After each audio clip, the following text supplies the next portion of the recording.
funded.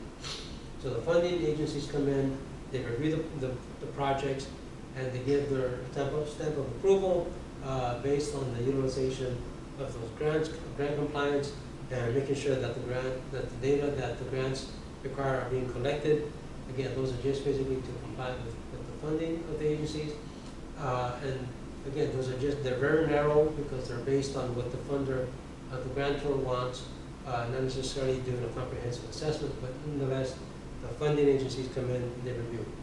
Then you have blue ribbon panels, and these are panels that are composed of individuals that have the expertise on non-governmental programs. They come in, they conduct hearings. Based on those hearings, based on their assessments, they provide recommendations for enhancing and modifying the programs.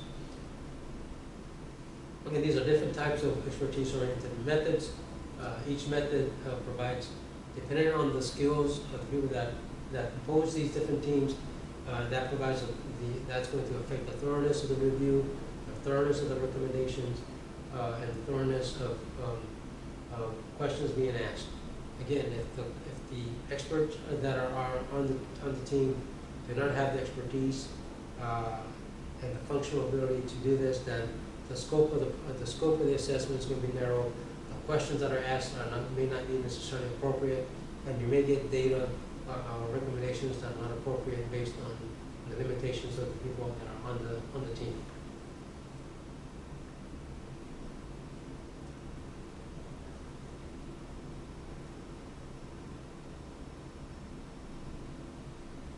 So there's a particular process for the expertise-oriented evaluations on slide 27.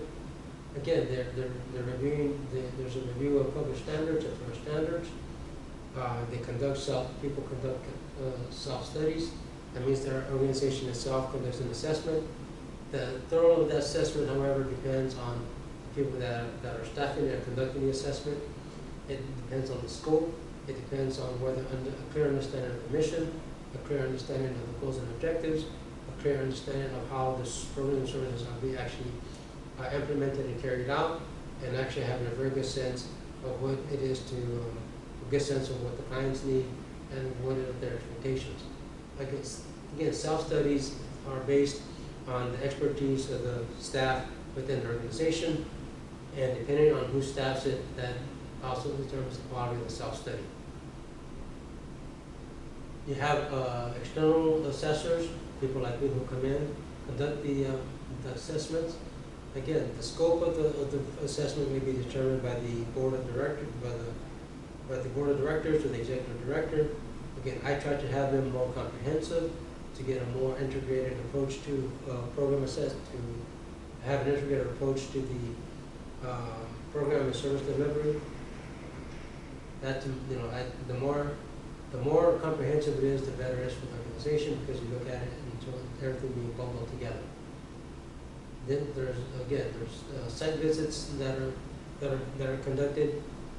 Site visits can be very biased because the assessors may be taken to the sections that work extremely well, the sections that work extremely well, and so they could be steered into particular areas and steered away from other areas. So the site visits, again, can be biased from that perspective. Coming in a panel review, again, that depends on who's on the panel and what they're actually reviewing and what is their expertise. From my view, having external assessors coming in, doing a thorough, comprehensive assessment is probably the best way to undertake an assessment. And again, that's probably the better way of doing the program implementations, program modification, implementation, collecting the thorough data as possible. But it's also on the downside, it's the more expensive, time-consuming, but sometimes it's better to do the more expensive, time-consuming, because it's going to help people in the long run. All right, let me go 15 minutes more, and then I'll end the lecture, and then I will make sure that I post everything on the channel and on the Canvas site for the class. Again, I'm going to give me a second and make sure that the camera is still recording.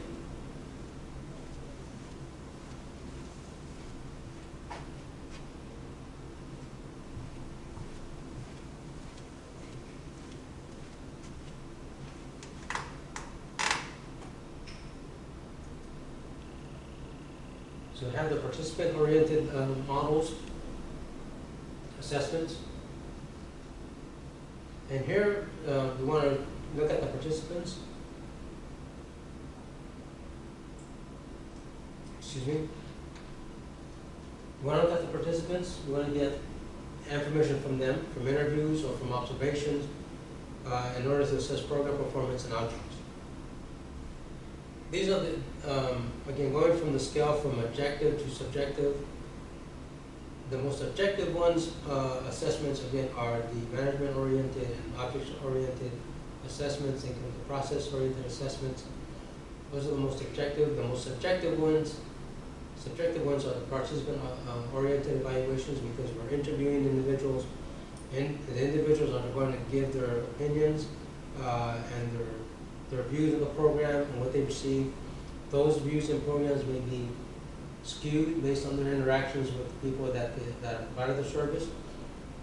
And so there's a lot of subjectivity involved in the participant-oriented evaluation. It also depends on the questions being asked. If it is a standardized assessment instrument, and those questions are already developed, whether those questions are the most appropriate, you would have to assume that they aren't. But in many cases, those questions are not rooted in the programs, and may not be rooted in the objectives and goals and objectives. They may not be rooted in the mission. It may be questions that are not necessarily related to the program at all. Again, it depends on who developed the questions and why the questions were developed. And that also adds to the subjectivity of the participant-oriented assessments.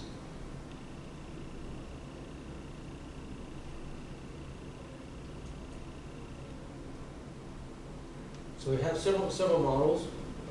This is the VMS paradigm on page 29. It's inductive reasoning, multiplicity of data, non-standard evaluation plans, and multiple realities. Yeah, you try to, based on the information that we get, we make inferences based on that data. Again, these are questions that are given to participants, and these questions then solicit responses.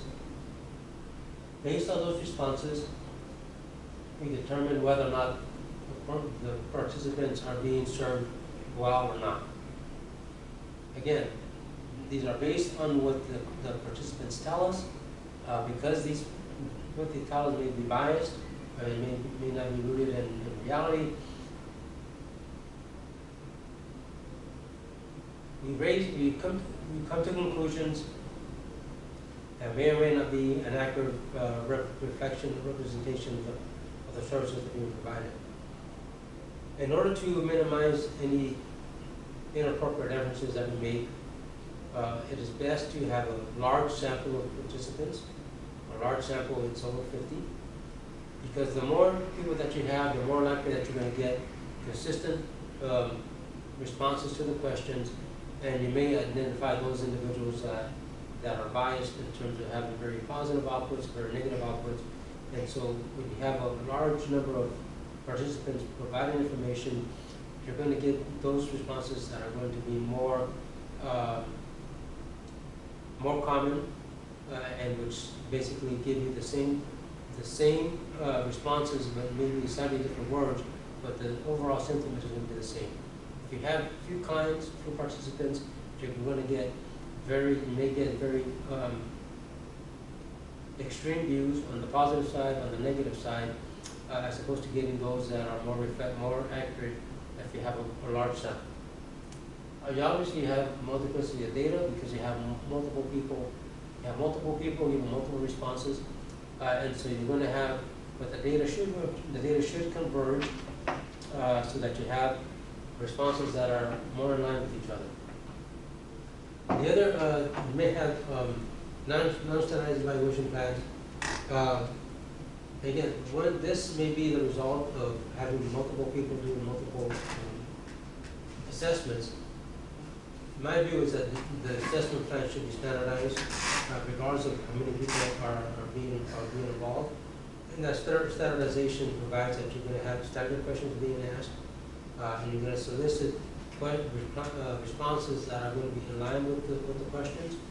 The non-standardized evaluation plans means that you basically have, you make the questions up on the fly, given that you're going to interview individuals, participants, and when you do things on the fly that are unstandardized, you're going to have different questions being asked of different participants based on what they tell you, and that itself is going to present problems in terms of data that are not going to be necessarily consistent, and then coming up with recommendations based on statements that are inconsistent.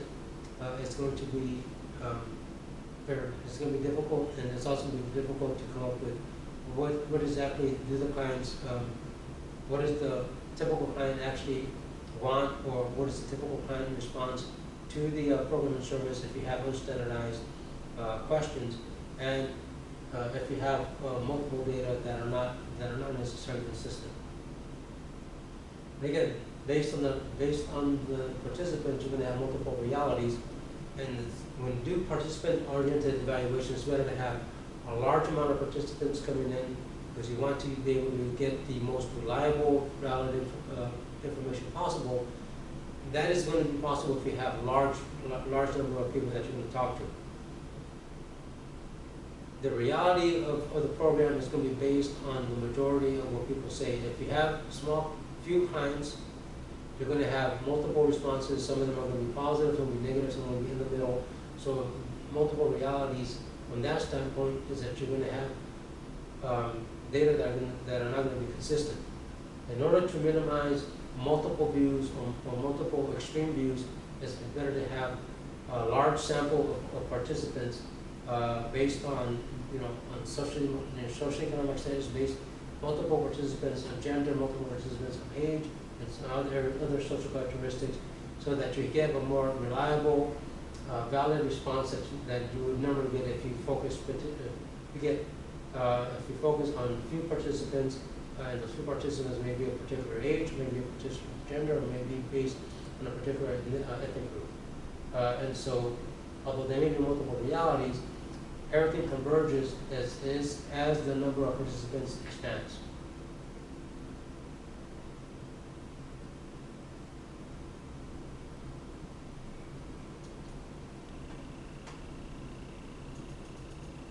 Page 30 is another view, another participant-oriented assessment model.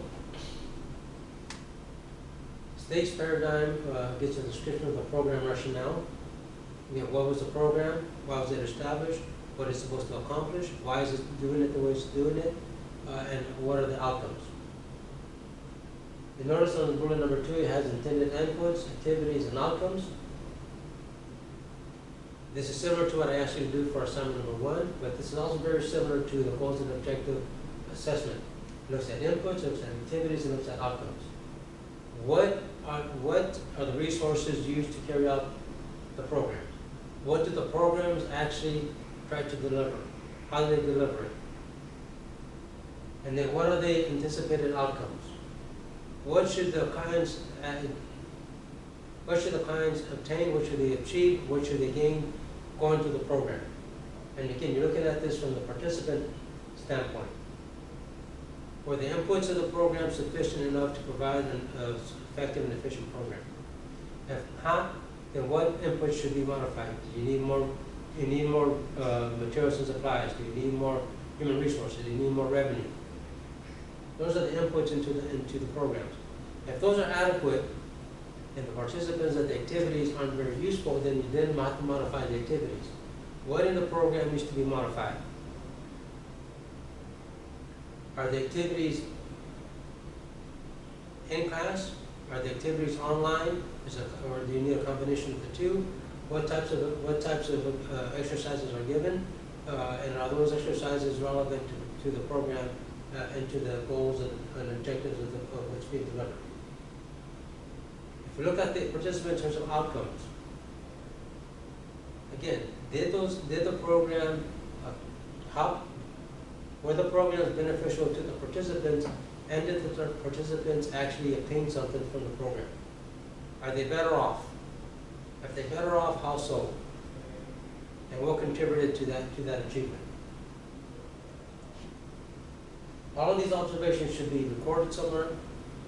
If you're conducting an interview, then they're recorded on the interview instrument, or there's painstaking documentation that is being produced, or the interview is actually being recorded, and the recording is actually being held confidential, so that the identities of the individuals that are talking is not being revealed. Right? The standards of the evaluation should be stated explicitly. Why is the evaluation why are the participants being interviewed? What is the goal of the observations? What is the goal of the assessment? And is it going to be used to enhance the programs or to make sure that the outcomes are actually being met? The last point of the stakes paradigm is that all the judgments pertaining to the conditions of the program are actually recorded, and they're recorded in either pen or in audio or video, held confidential. And these judgments are then used to enhance the program, right? Is the program beneficial, yes or no? Does the program provide a positive or negative environment, yes or no? Does the program meet its goals and objectives, yes or no? And what is the rationale? What is the reason for the positive or negative response from the participant? Right? You collect as much data as you possibly can so that you can provide the best recommendations for enhancing the program and to making sure that the participants' needs are being met.